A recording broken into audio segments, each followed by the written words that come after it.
So I've decided to live stream me doing this essay, which is due on Tuesday. This is Sunday, and if you can't see it in the top left, it just turned 8 to 10 p.m. I just moved a couple things away from the desk. Right, so I was going to live stream this, but it turns out that my YouTube channel doesn't have their, it doesn't. I'm not allowed to do it because I guess I don't have enough subscribers or something like that. Let me just get a drink. I got some double strength cherries and berries, Tesco delivered. Because if I don't have any milk, which means no tea, I don't have any soft drinks, no Pepsi or Iron Brew or anything like that. I've just grown tired of water. Yeah. How bad I made that too strong? But whatever. Let me just turn the face cam on.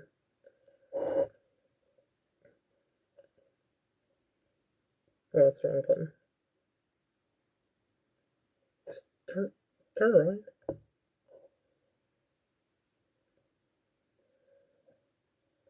Why won't this turn around? I've done face cam videos before. There we go. That's a little too. I'm actually using a glass cup. Let me just show you. I'm using that. Pardon the mess in the background. It's my brother's room. He's a very messy person. Using that as a stand. So I just had a mental breakdown looking for a sheet for a plan for the essay, and I mean, look at all that. Oops.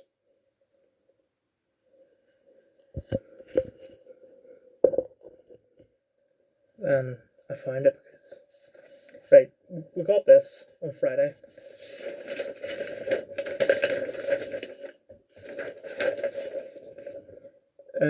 It says Scarlet Letter chapter analysis, and it's analysis of chapters 9 to 12. And when I was putting that away, I noticed this, which is the same thing, but it's for chapters 3 to 6. I don't know where 1, 2, the prologue thing, and 7 and 8 went, but whatever. But it turns out that the plan was right in front of my eyes the entire time. It just didn't turn the sheet around. It was on the one for 9 to 12. It was the back is blank. Right, so essay plan. Nathaniel Hawthorne prevents Nathaniel Hawthorne is the author. Hester Prynne is the title card or main character protagonist. Nathaniel Hawthorne presents Hester Prynne as a character who suffers. To what extent do you agree with this statement? What is my opinion regarding this statement? I just wrote down 100% as soon as I got the sheet because I feel like that with most other topics, you have to go 50%. But with this, I think I'll get cancelled if I do. And there's not much to write about when it comes to not being cancelled. And I know that even as a person who technically hasn't read the book. Because I think that's as big as it goes. Yeah. So you do an introduction. You address the question, brief outline of the novel characters, and then a statement of intent, which that's a term that has only been used in Moving Image before, and it was like I had to write a PowerPoint saying I plan to do this in a movie and this because I was inspired by this movie. Like, I want to achieve a level of suspense the same way that Homeland does.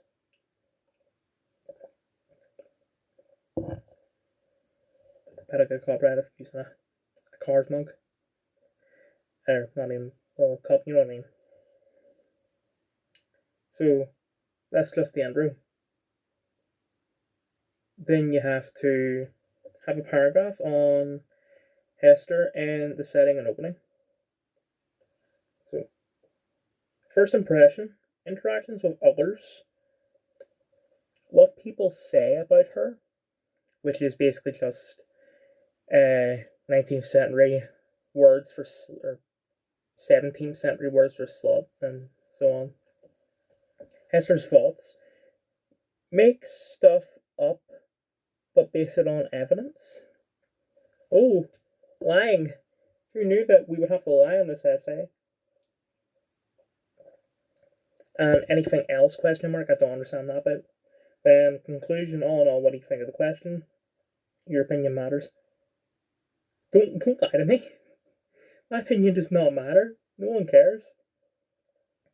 Think of what character reflects title of the novel, Scarlet Letter. Character of Hester Prynne, who is, in my opinion, a slut who got punished for being a slut, which, while that is bad, she also shouldn't be a slut.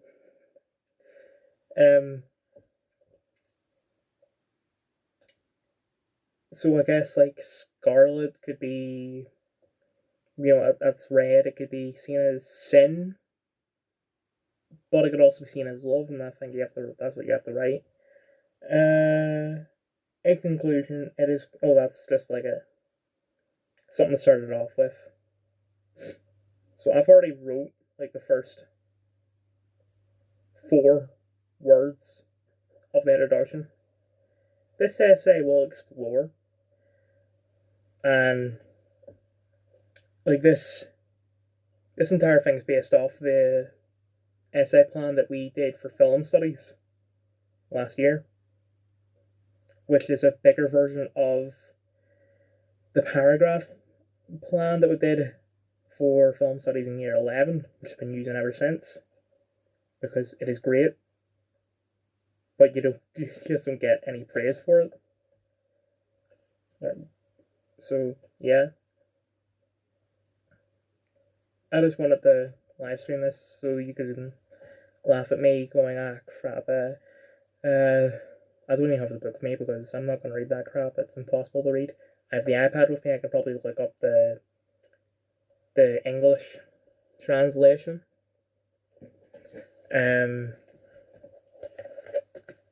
Because that's been uploaded to Google Classroom.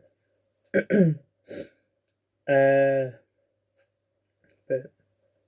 I don't want to. I really don't want to go back into this book.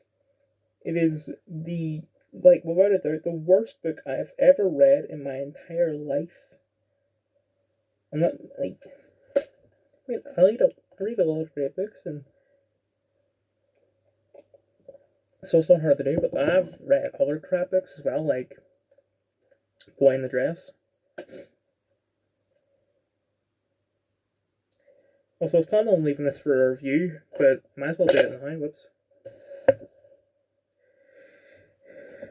I'm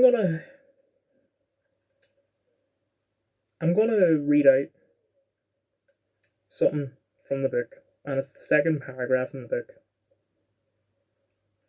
And then I'm gonna read out the English translation of this. The founders of a new colony, whatever utopia of human virtue and happiness they might originally project, have invariably recognized that among the earliest practical necessities to allot a portion of the virgin soil as a cemetery, and another portion as the site of a prison. That's one sentence. In accordance with this rule, it may safely be assumed that the forefathers of Boston had built the first prison house somewhere in the vicinity of Cornhill, almost as seasonably as they marked out the first burial ground on Isaac Johnson's lawn and round about his grave, which subsequently became the nucleus of all the congregated sepultures in the old churchyard of King's Chapel. Certain it is that some 15 or 20 years after the settlement of the town, the wooden jail was already marked with weller stains and other indications of age, which gave a yet darker aspect to its beetle-browned beetle-browed and gloomy front. The rust on the ponderous ironwork of its oaken door looked more antique than anything else in the New World. Like all that pertains to crime, it seemed to never have known a youthful era before this ugly edifice, and between it and the wheel track of the street was a grass plot, much overgrown with burdock, pigweed, apple perry, and unsightly vegetation, which evidently found something congenial in the soil that had so early born the black flower of civilized society, a prison. But on one side of the portal, and rooted almost at the threshold, was a wild rosebush covered in this month of June with its delicate gems, which might be imagined to offer their fragrance and fragile beauty to the prisoner as he went in, and to the condemned criminal as he came forth to his doom, in token that the deep heart of nature could pity and be kind to him. There is one part of that paragraph that I understood, and that was when they mentioned a portal. And if it were any other book, I would have realized that what they mean by portal is a door. But I didn't, because you can't understand a single thing about this book, even things that you should understand. When it's this book, suddenly it just doesn't make sense. And we know that they mean a door, because we were talking about it. So here's the English translation. The founders of a new colony, regardless of the utopia they may hope for, always build two things first: a cemetery and a prison. So it is safe to assume that the founders of Boston built their first prison somewhere in the vicinity of Cornwall, just as they marked the first burial ground on Isaac Johnson's land. It only took 15 or 20 years for the wooden jail to take on water stains and other signs of age, which darkened its already gloomy appearance. The rust on the door's iron spikes looked older than anything else in the New World. Like all things touched by crime, it seemed that the prison had never been young or new. In the front of the prison there was a grassy area overgrown with weeds, which must have found something welcoming in the soil that had supported the black flowers of society. But on one side of the ugly prison door there was a wild rose bush, which was covered with delicate buds on this June day. It was as if nature had taken pity and offered some beauty to the criminals walking in to serve their terms or heading out to face their executions. That's much better. I can understand that. And while that is how most books work, because I did have an argument about this last June or July when I read Girl with the Dragon Tattoo. And I talked about it quite a bit in the Discord videos, because I had an argument with Kyle about it. I was trying to remember if I made up a fake name for him or not, but I don't think I did.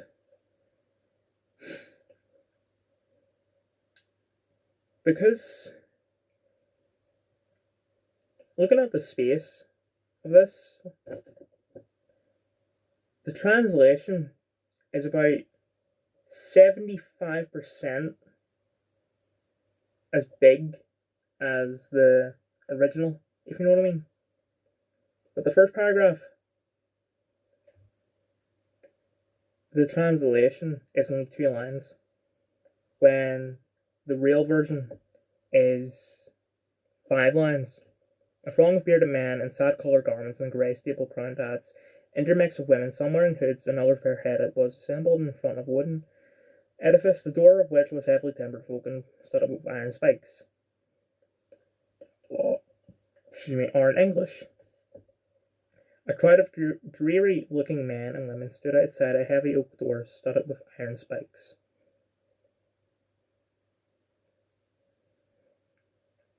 So, yeah. Now what I'm going to do is pause the video and try and write some stuff, and I'll come back if there's anything to talk about. Have a sort of background set up for obvious reasons. So, for the intro, I've wrote, This essay will explore how Nathaniel Hawthorne presents Hester Prynne as a character who suffers in The Scarlet Letter. The novel is about the trials and tribulations Hester faces as an adulterer in 17th century Salem. Okay, so what I've talked earlier, but I couldn't because people around. So I've typed up a little bit. It's been about 40 minutes since I started typing it. So I wrote the opening. For the first paragraph I've written, it is clearly evident that Nathaniel Hawthorne presents Hester Prynne as a character who suffers through how Hester is presented in the opening. This is seen within the referral to the door of the prison as a portal. The effect of this is that it connotes the prison and the outside world as two completely different worlds. And I've just realised that I didn't actually talk about how that is relevant to Hester. I'll need to do something about that. So I'll just continue. All in all, it is undoubtedly evident that Nathaniel Hawthorne presents Hester Prynne as a character who suffers through how Hester is presented in the opening. And then I have a blank space because I think I might need to write something. So that's just like a first draft, I guess. But the thing is, I don't know what else to write because, it's just a terrible novel. If we were doing Brave New World in 1984, I'd be able to write stuff. I can't think of anything in particular, but I'd hopefully be able to write more because those are based books. I forgot to mention this. So on this table, I think here for the plan, I know you won't be able to see it, and also I've created that meme. Second, so for all the paragraphs, Hester's setting open a first impression, etc. When it turns out that actually the first impression and interactions with others is that the first impressions is the first impressions that the reader gets. But I don't know what to write about that. I talked to the group chat about it because I didn't know, and they said that the first impressions is when she's atop the scaffold with her daughter, like holding her daughter. And that's when all the time people were going like, oh, what a dirty slut and all that. But you can't actually write that. Not because it's offensive or anything like that, bad language. But because that's what the next paragraph is about. So, I don't know. Just all the paragraphs are extremely vague. So, instead of having... So, you're writing 6... Wait. I'm getting really confused here. 1, 2, 3, 4... Okay, 5 vague paragraphs. Now, the last paragraph just says anything else. I've written a question mark next to that because I don't know what that is. Anything else? No, there is nothing else. We've gone overboard. Sorry, I can't see the video itself because of the way I had the sheet. Could you even see me? The way that was? Yeah, you could, okay. I could, right, so the camera can see me, but I can't see me because the page is covering where I am. So, for each of these, you have to provide some evidence. Good evidence that you can interrogate for W/craft. And if the teacher didn't say that by W she means writers, I would have thought that she meant witchcraft. because it takes place in Salem, as in Salem witch trials, which, as far as the Scarlet Letter has nothing to do with the witch trials. Could take place some time before or after. But, witches were relevant to that time period.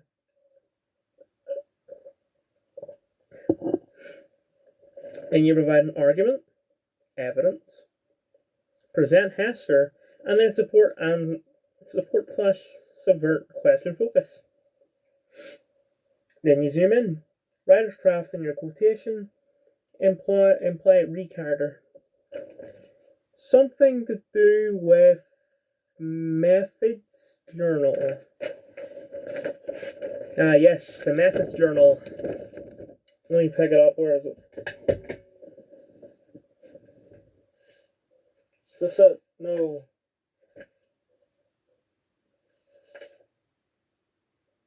Don't tell me I've lost it. Please be in here. No. Good.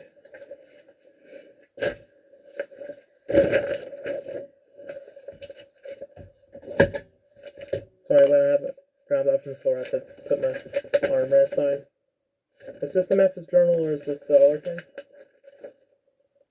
Give me a straight answer, for God's sake. Okay, right, Methods Journal. So,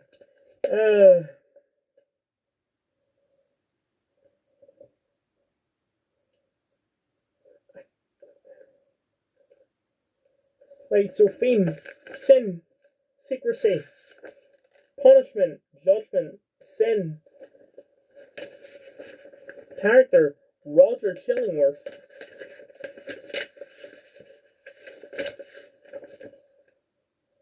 I haven't written anything here. But, alright. Theme, religion versus science. Language, and here's a straight quote from page 115. A man burdened with a secret should especially avoid the intimacy of his physician. I don't know what that means. I was just told to write it down. I assume it means that the physician will know that they're holding a secret. But I don't know. I don't think I mentioned this in the school video, but on Friday, she said that she can't spoon feed us the information. You need to spoon feed us the information. Otherwise, we're not going to be able to do this. I've mentioned that 2 people have done the essay, and that one of them was really good. I don't know what the other one's like, because she never read it out loud. No, I'm not asking her to or anything like that, just... the person that did consented. Right, so I'm not going to write anything here, I'm just going to go with my own thing. And it's going to be what they would consider extremely underdeveloped, but from my perspective and the perspective of, I don't know how this, what words I could use to not sound offensive, but I'm just going to say something offensive. Normal people, right? I have written 376 words, which obviously is nowhere near essay average, but it is impossible to write an essay about this. So I'll read my second paragraph. And these all begin and end with, it is clearly evident that Nathaniel Hawthorne presents Hesper and his character suffers through how Hester is presented. In opening, this is seen within the referral to the door of the prison as a portal. The effect of this that connotes the prison and outside world is... I've already read this. Sorry, wrong paragraph. Character suffers through the reader's first impressions of Hester. This scene within Hester on the scaffold, an elevated position with Hester, with Pearl, her daughter, at her hip. The effect of this is that Hester is perceived by the reader as an important person in Salem, that she has something to say and everyone in town is going to listen. All in all, it's undoubtedly evident that Nathaniel Hawthorne presents Hesper and his character suffers through the reader's first impressions of Hester. In the next paragraph, which I haven't written anything about yet, it is clearly evident that Nathaniel Hawthorne presents Hesper's character suffers for your faults. This is seen within blank. The effect of this is blank. All in all, it is undoubtedly evident that Nathaniel Hawthorne presents Hesper's character suffers for your faults. Conclusion. In conclusion, it is clearly recognizable that Nathaniel Hawthorne presents Hesper's character suffers in the Scarlet Letter. The word Scarlet in the title has a double meaning, I think. Have I read this out already? In case I haven't, scarlet with a shade of red represents love and also fire, like Hester's burning passion for the father of her daughter. I only said that because I don't actually know who the father is, because I'm not reading the book. If they even told you, and sin, which is what the townspeople perceive Hester to have committed. So, I'm really going to end the video here because I don't have any space left. And I'm going to continue. Not that there's much left to do. And then I'm not going to submit it. I've written at the top that it was started at 23 past 10 p.m. on the 1st of May 2022 and finished, and I'll write down the time that it's finished at when I finish it. Currently it's 14 past 11.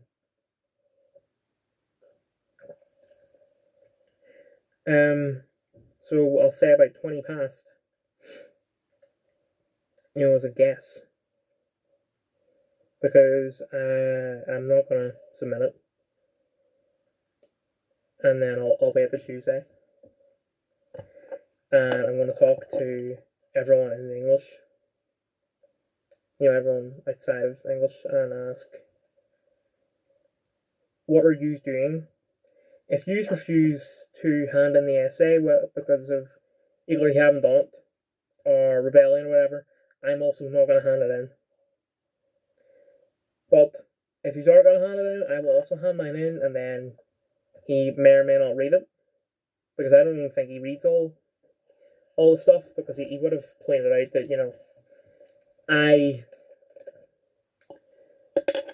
when I'm writing the notes for media and all, I don't say and, I just write a plus, and I don't say with, I write W/. So, yeah. If he reads it, then he'll be like, oh, this is extremely underdeveloped, and he'll probably realize that just from looking at it, because he will look at it to confirm that he does in fact have it. And he'll be like, yeah, why is this underdeveloped?